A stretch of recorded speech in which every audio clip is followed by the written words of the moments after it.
Le diagnostic électrique obligatoire, rien que les mots, ça sonne un peu comme une contrainte, de la paperasse. Mais si on changeait de perspective, et si on voyait ça plutôt comme un bilan de santé, un check-up indispensable pour la sécurité d'un foyer? C'est une vérification qui, soyons clairs, peut littéralement sauver des vies. Voilà la question fondamentale. L'électricité, c'est tout un réseau invisible qui parcourt les murs de nos maisons. Et comme n'importe quel système vital, il peut avoir des faiblesses, des points fragiles qu'on ne voit pas à l'œil nu. Pourtant, les risques, eux, sont bien réels. Incendie, électrocution. Alors, allons-y, plongeons dans le sujet. L'idée, c'est simple, on va démystifier ce contrôle, comprendre précisément ce que les inspecteurs recherchent et voir en quoi cette vérification protège très concrètement les habitants d'un logement. Avant de parler de la solution, il faut bien cerner le problème. Une installation électrique qui n'est plus aux normes ou qui est juste défectueuse, eh bien, ça présente des risques majeurs. L'électrisation, l'électrocution et bien sûr les incendies d'origine électrique. C'est exactement pour contrer ces dangers que le diagnostic a été mis en place. Et voici l'outil officiel, la norme NFC 16600. Il y a un point absolument crucial à comprendre ici. Il ne s'agit pas de vérifier si l'installation est conforme aux toutes dernières réglementations à la mode, non.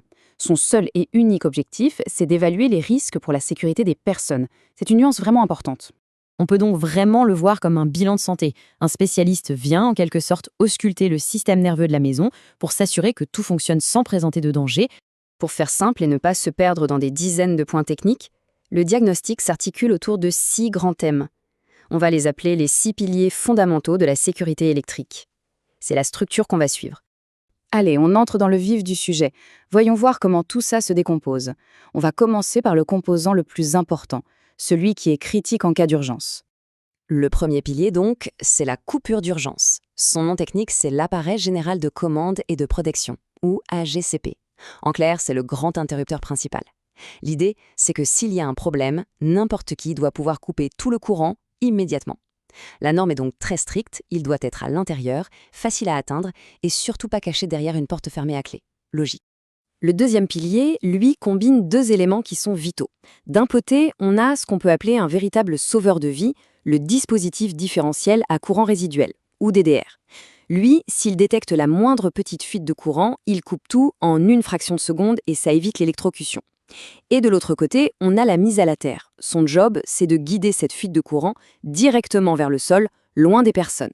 En fait, les deux travaillent en équipe pour une protection maximale. On passe à la prévention des incendies. Une surintensité, c'est quand il y a trop de courant qui passe dans un fil. Résultat, il chauffe, l'isolant peut fondre, et là, c'est le début d'un incendie. Pour éviter ça, chaque circuit est protégé par un disjoncteur. Et il y a une règle d'or qu'on voit ici, le calibre du disjoncteur doit être parfaitement adapté à la taille du fil. Un fil trop fin pour un disjoncteur trop costaud, c'est la recette parfaite pour une catastrophe. L'eau et l'électricité, ce n'est un secret pour personne, ça ne fait pas bon ménage. Le 4e pilier se concentre donc sur la salle de bain. On définit des zones de sécurité autour de la douche ou de la baignoire. Dans ces zones, soit il n'y a aucun appareil électrique, soit seulement des appareils très spécifiques. On vérifie aussi ce qu'on appelle la liaison équipotentielle. En gros, on relie toutes les tuyauteries et les parties métalliques entre elles pour qu'elles soient au même potentiel électrique. Ça élimine le risque de choc. Le 5e pilier, c'est assez simple, c'est une inspection visuelle. La question est, est-ce qu'on peut toucher directement une partie sous tension? On va donc chercher des fils dénudés, des prises mal fixées où on voit l'intérieur ou n'importe quel élément électrique dont le capot de protection est cassé ou absent. Et enfin, le dernier pilier. Là, on s'intéresse à l'état général du matériel. Le spécialiste fait l'inventaire de tout ce qui est vétuste. Des vieux interrupteurs en porcelaine, des fils électriques recouverts de tissu, des prises cassées. Bref, tout ce qui, à cause de son âge ou de son état, n'est tout simplement plus sûr et pourrait devenir dangereux. Ok, donc l'inspection est terminée. On se retrouve avec un rapport. Et c'est vrai que ça peut paraître un peu intimidant avec tout ce jargon technique. Voyons un peu comment interpréter tout ça. Voilà un exemple typique de ce qu'on peut lire dans la liste des anomalies. B.7.5. Ça a l'air bien compliqué, pas vrai? Mais en réalité, c'est assez simple une fois qu'on a la clé. Et voilà ce que ça veut dire en langage courant.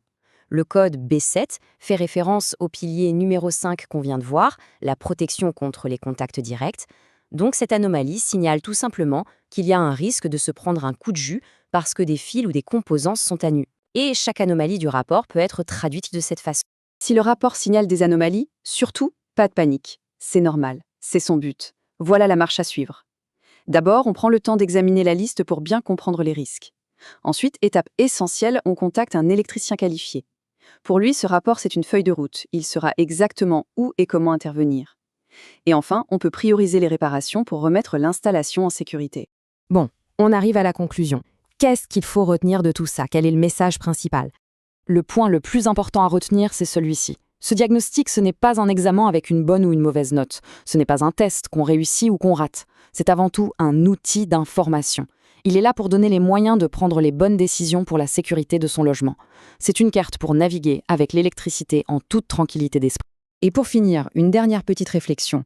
On pense à faire le contrôle technique de sa voiture, on va chez le médecin pour des bilans, mais ce réseau invisible et potentiellement dangereux qui alimente tout notre quotidien, son dernier check-up, il remonte à quand?